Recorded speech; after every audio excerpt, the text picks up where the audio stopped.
Sasagutin ang inyong mga katanungan. Diretsahan. #palatanong.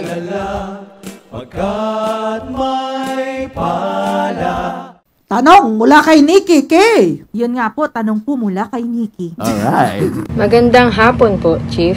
May gusto lamang po akong itanong. Nakasagasa di umano ang aking pinsan sa kasamaang palad dahil sa kanyang pinaghalong takot at pagkabigla ay itinakbo niya ang kanyang sasakyan at pinabayaan lang ang kanyang nasagi imbis na tulungan ito. Kaugnay sa nabanggit, maaari ba siyang makasuhan ng iba pang kaso bukod sa pinsalang natamo ng kanyang nasagasaan?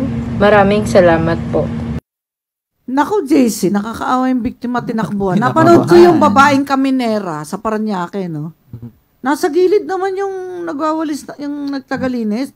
Pero maampa pa sa gilid yung sasakyan, tapos binalik-balik, binagasaan talaga. Ano nangyari? Repair natin sa Pau Paranaque yun eh. Wala pang update. Ano nangyari doon? Tinakbuhan eh, no?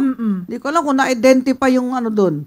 Yung siguro bangag yung driver doon. Anong pananagutan nung nag-abandon ng kanyang biktima? Ayun nga po, Chief, sa sagot po sa tanong po ni Ate Nikki, ayon po sa Article 275 po ng Revised Penal Code o yung provision po sa abandonment of person in danger of or of one's own victim po, isa pong krimen ang pag-abandona o pag-iwan po ng isang taong na aksidente pong nasugatan. May karampatan pong parusa ito na 1 buwan at 1 araw hanggang 6 na buwan.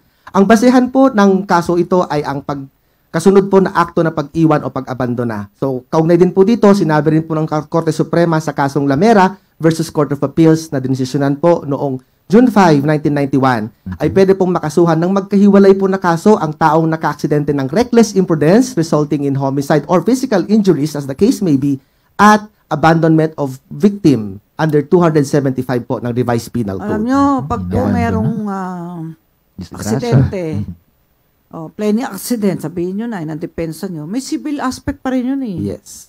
Okay? May papayaran mo pa rin hospitalization nun eh. Patutunayan pong mere accident. Pero kung sinagasaan mo, binalik-balikan mo pa, hindi yun ordinary reckless imprudence. May intention homicide na po. Na yun eh. Hindi lang homicide, murder na yun eh. Kung sumabog yung utak ng sinagasaan mo, namatay, di ba? Murder yun eh. Kaya nga mga kababayan, maging tayo, responsible driver. At wag mag-drive kung bangag, Lasing o puyat na puyat.